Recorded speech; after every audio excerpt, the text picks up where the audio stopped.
Hey everybody, welcome back to My Body, My Canvas. I'm Boone and today we're in Salt Lake City, Utah, here to see Wenny, whose colorful, dreamy designs are redefining what tattoo art can look like. From nostalgic characters to original, vibrant designs, her work blends soft color, playful energy, and impeccable attention to detail, creating tattoos that look like they're straight out of a storybook. So let's go see what she has drawn up for us. When did you get into tattooing and how did you find your specific style? Yeah, so I actually grew up an artist, and as a kid I always knew that I wanted to do something art related. But growing up, I felt like in my time, if you wanted to do art, all the adults were like, be a graphic designer. Was not for me. I did not like graphic design or anything. But then when I went to college, I realized that I was born and raised here in Utah, so I was already planning on going to the local college here. And they turned out that they had the #1 program for video game design. And I grew up playing video games, like I was always interested in it. So I was like, what if I just become a video game artist? So I went to college for that. Nice. And then in college, I kind of realized that I liked doing art, but I wasn't sure if I wanted to do art as a career if I was working under like a company or I had to fit within a specific style or make things that I necessarily didn't want to make. It kind of felt like I was not expressing myself creatively. If I had like an assignment or something I didn't want to do, right?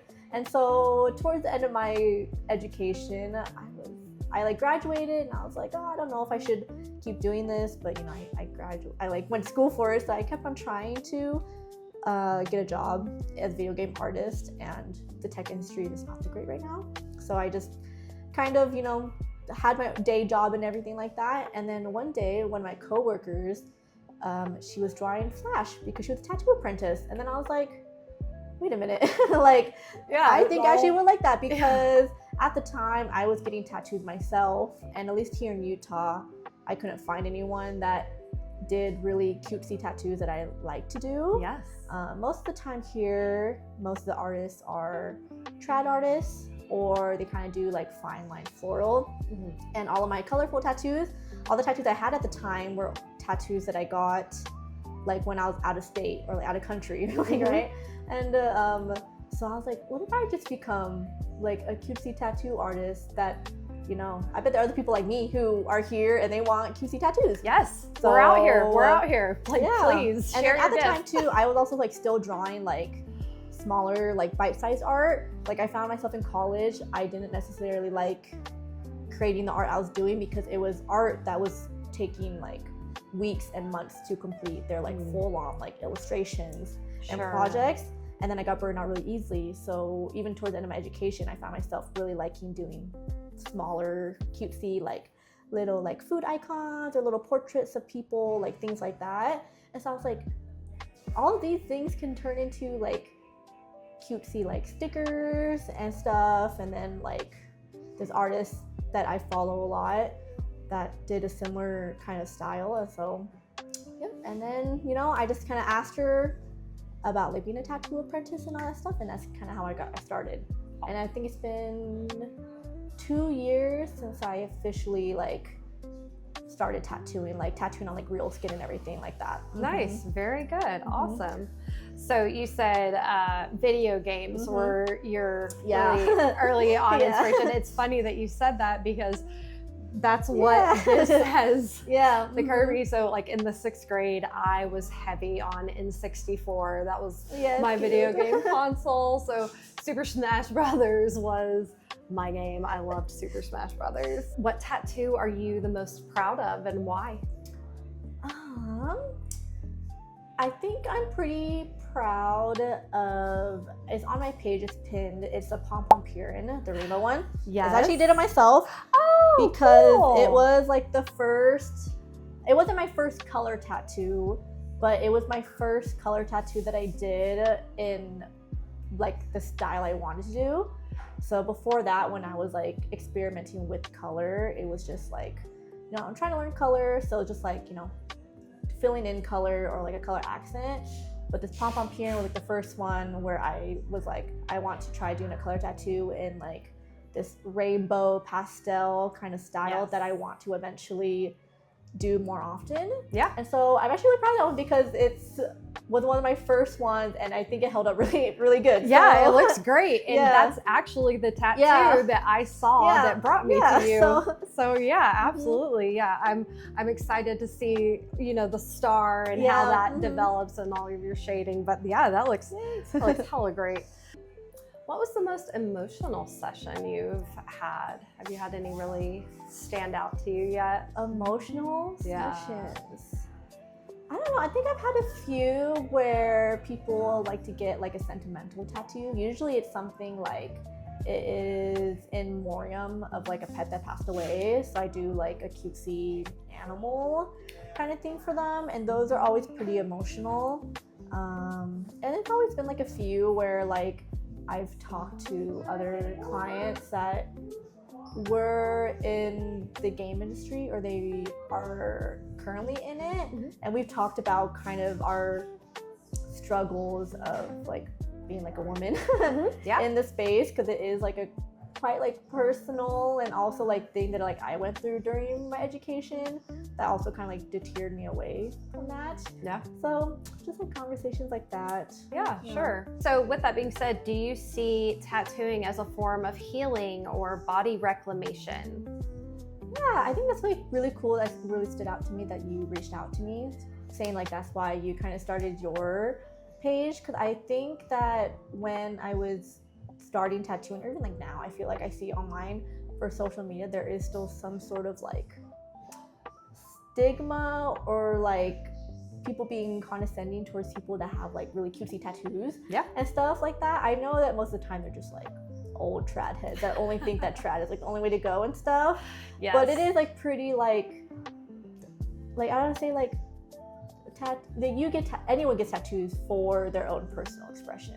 And so I'm like, if you do that for yourself, why won't you let other people do it for themselves, even if it's like not your cup of tea?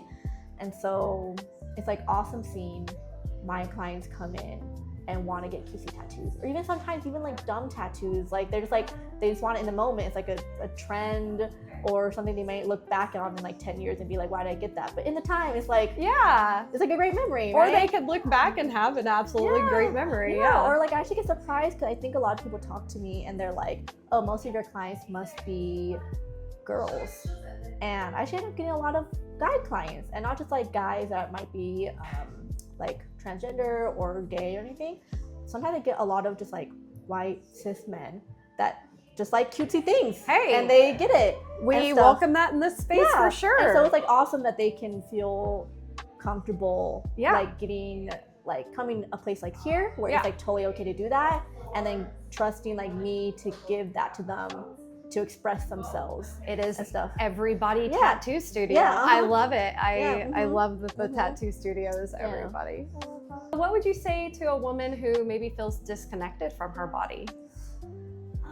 I don't know. Like I feel like that's such like a personal question.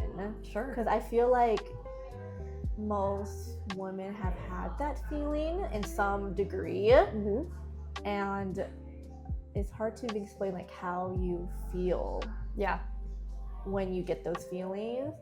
And I don't know, I feel like it's just so, once you're able to heal and like reclaim your body and you do what you want to do with your body, it's just like so empowering and freeing.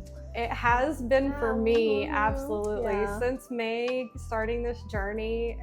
May? Yeah. Oh my gosh, it's been that long. No, it's not. Yeah, that's great. I know, I'm getting the tattoo. I told you, like, I started in Florida and hauled butt across to LA. So, I mean, I've just been going. So, but yeah, the reclamation of my body has been such an amazing personal part of this. And I think it's very personal, like you said, for every woman. So for sure. Let's talk about the city. So we're in Salt Lake City.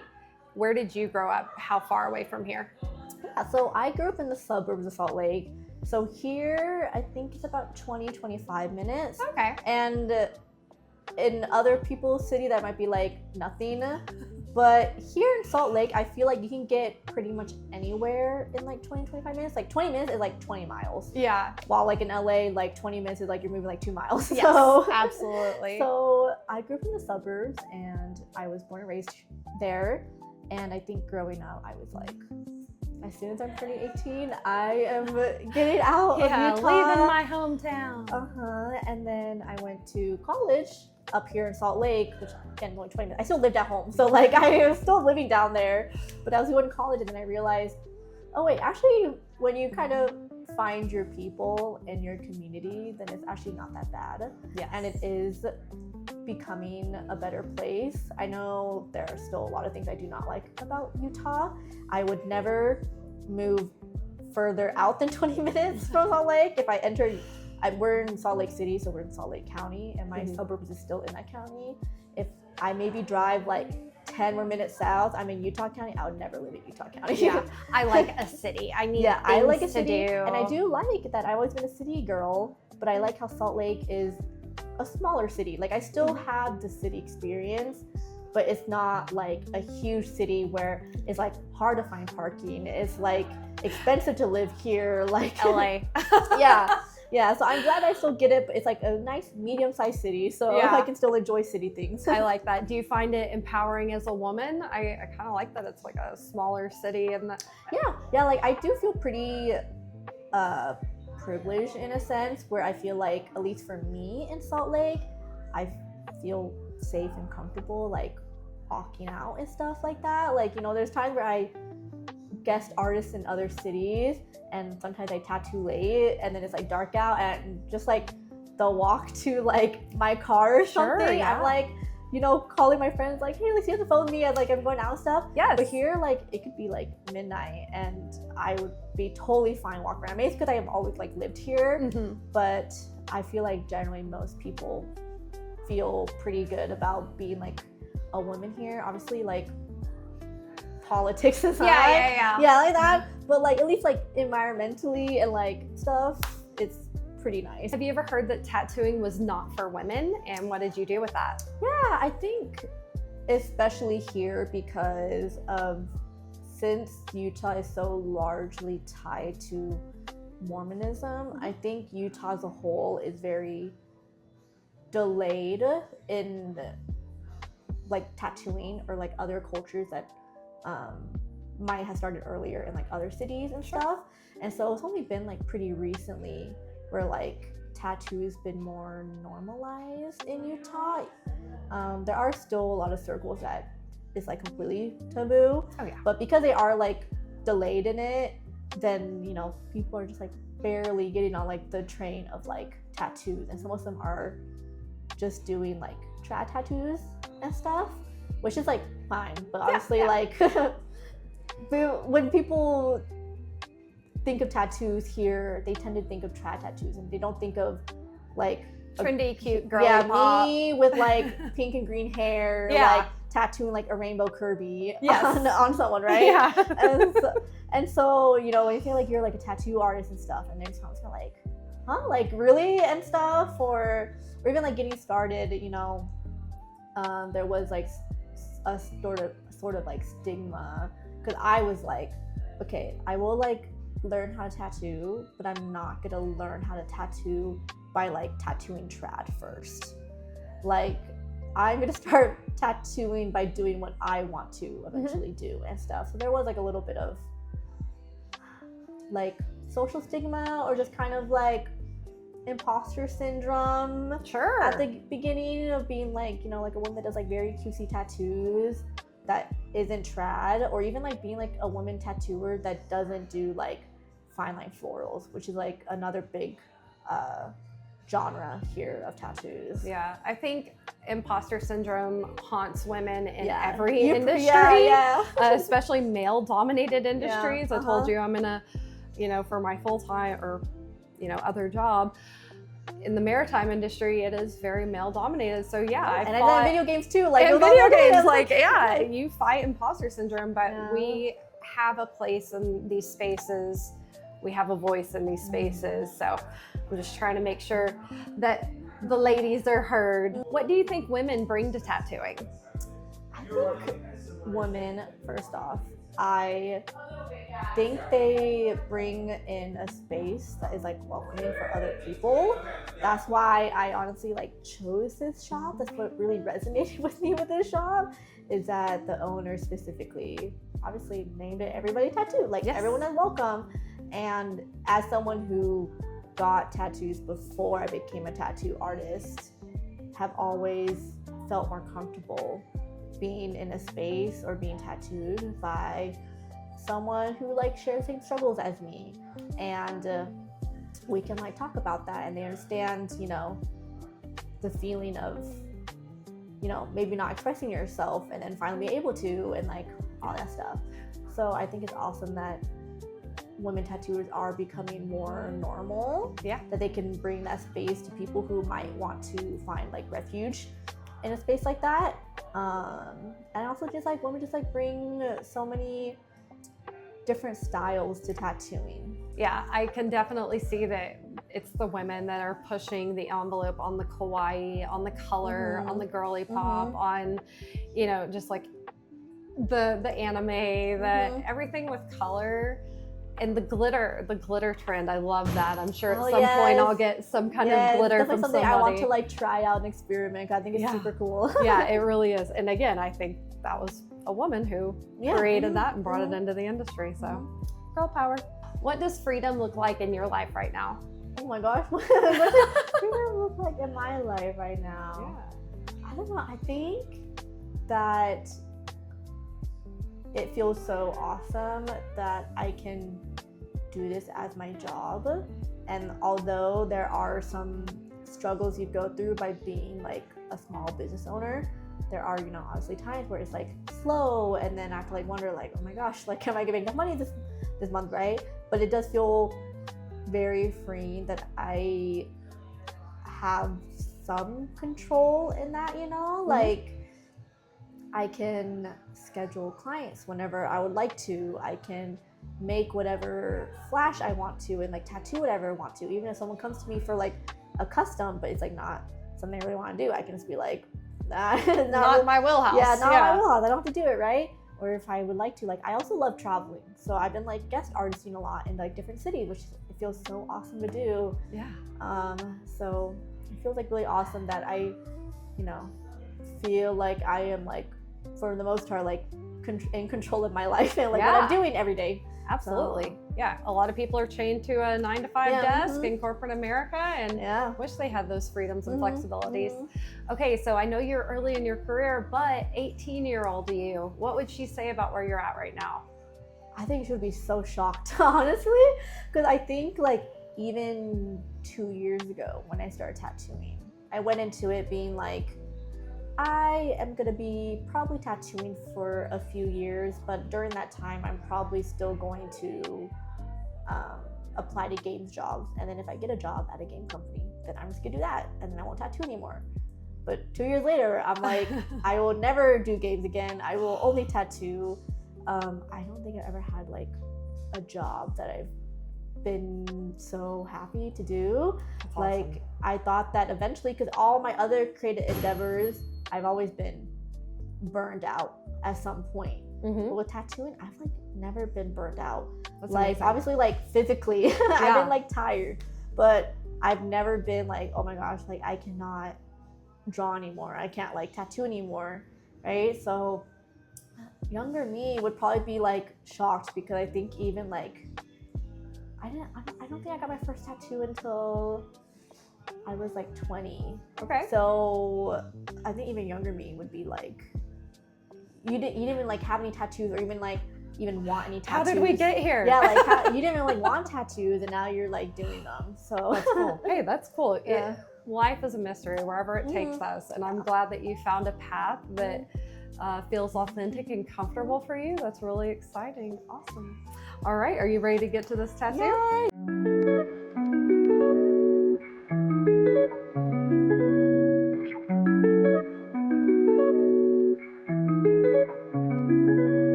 amazing day here in Salt Lake City. Wenny, take us out. Hi, my name is Wenny. I'm Wenny Inc. on Instagram, and I work at Everybody Tattoo Studio here in Salt Lake City. And thank you so much for coming to get tattooed for me. Absolutely. So if you're ever in Salt Lake City, please come see my girl Wenny here at Everybody Studio, and we will see you in the next city.